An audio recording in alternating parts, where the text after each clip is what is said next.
Libra, hi! Welcome to Mr. Queen PH at ito ang inyong weekly reading for January 8 to 14, 2023. This is a general reading. Just take what resonates. Watch your Sun, Moon, Rising, Venus for other messages. And thank you sa lahat ng mga sumusuporta dito sa ating channel. Just a reminder, gamitin nyo lamang ang reading na ito bilang gabay and pa-follow like na rin ang ating Facebook at TikTok. Lahat po yan, Mr. Queen PH. And please check out my Shopee. Available ang mga protection and prosperity items, bracelets, zodiac sign bracelets, and many more. Link on the description. Ayan, let us see what's coming to you this week, Libra. Energies for Libra this week. You have no place like home. So, yung iba sa inyo pwedeng namimiss nyo yung inyong bahay, dati nyong tinitirhan, or yung bahay ng parents nyo, yung hometown ninyo, yung home country ninyo. So, some of you might be planning to visit your ancestral house, or yung parents mo, or yung dati mong bahay, ganun. Oo, yung iba naman, pwedeng uuwi ng probinsya. Oo, meron kayong namimiss sa bahay ninyo. And I also see some of you redecorating the house. Meron kayong aayusin, i-renovate sa bahay ninyo this week. Or pwedeng may plans of renovation. You have the High Priestess.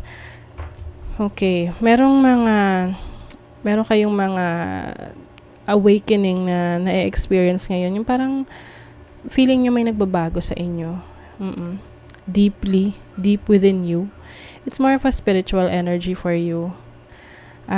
Some of you will also focus on your career, your finances. Kung meron kang business, I see you thinking about other ways to earn money.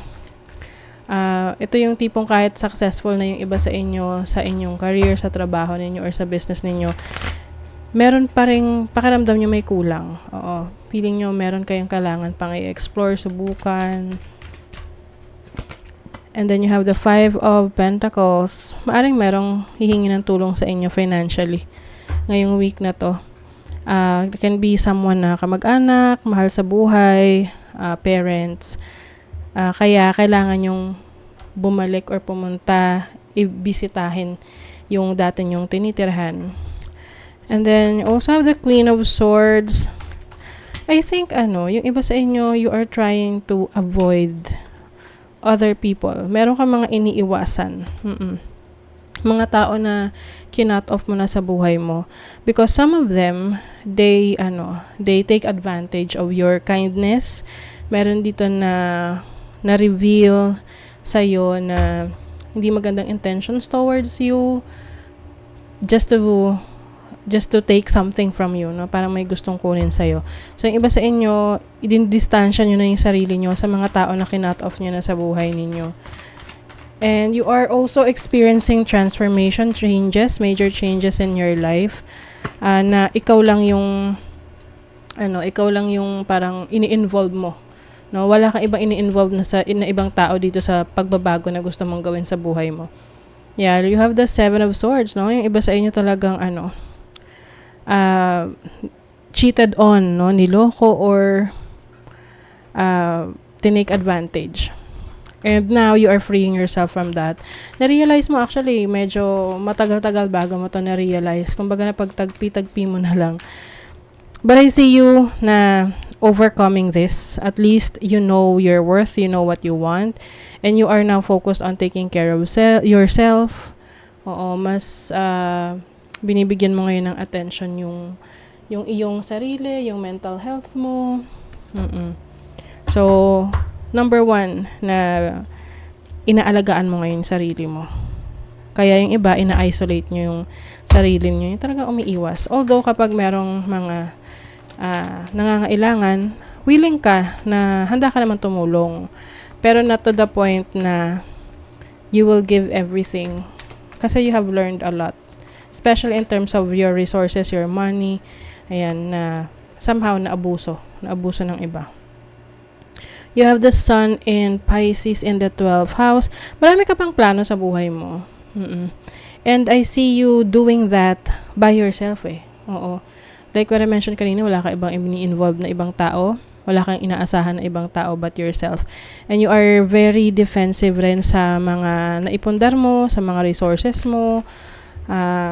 You have learned your lesson. Kasi I see someone here na na tinake advantage. Especially yung resources. Like yung gamit, ari-arian. So ngayon, you are starting something new. Yes, speaking of resources, you are very resourceful. Kayang-kaya mong umangat uli, kayang-kaya mong mag-recover from this. Marami kang abilities, marami kang kakayanan. Para sa'yo, hindi dahil sa sa kung ano yung sinubukan nilang kunin sa'yo. Like, yung mga material na bagay. Pero one thing is, ang importante kasi sa'yo yung tiwala na nasira ng ibang tao. You are stepping into your own power. Mas malakas yung pakiramdam mo ngayon. Yung instinct mo. Alam mo kung sino yung totoo. Alam mo kung sino yung nanloloko lang. So, you're going to use that power of sensitivity kung sino lang yung mga taong haharapin mo or you will deal with. So, sa finances mo, go with the flow. Meron ka mga plano na hindi nangyari because may mga hindi ka kontrolado sa sitwasyon. Pero, redirection yan. Dahil you are being redirected to a new path. Just do it. Meron kang mga plans na hindi mo ginawa or sinet aside mo because gusto mong mauna muna yung iba mong plano. Kasi you are thinking about a lot of things, especially in your career, your finances. So, ngayon, yung mga hindi mo sinubukan, yun yung itatry mo. Ngayon. You will be working with other people who has the same goal as with you. Maybe this is related to your talents, your skills. Mas magiging creative ka sa career mo, sa business. Sa relationship, someone is afraid of commitment. Pwedeng may conflict dito sa religious beliefs, spiritual beliefs, sa belief system ninyo. Kaya yung isa umiwas. Pwedeng, hindi lang belief system, but also yung paniniwala sa buhay, ganyan, pananaw sa buhay. But still, you are both missing on each other. Ini-stalk nyo pa rin yung isa't isa. Gusto nyo pa rin malaman kung ano yung nangyayari sa isa't isa. But I don't think meron ditong gagawa ng concrete action para maayos or magkaroon ng continuation yung connection. Okay? So, that is your reading, Libra. Kung nagustuhan nyo ito, naka-resonate kayo, mag-comment kayo dyan. Like, share, subscribe para lagi kayong updated sa ating mga readings. Thank you so much, Libra. See you again.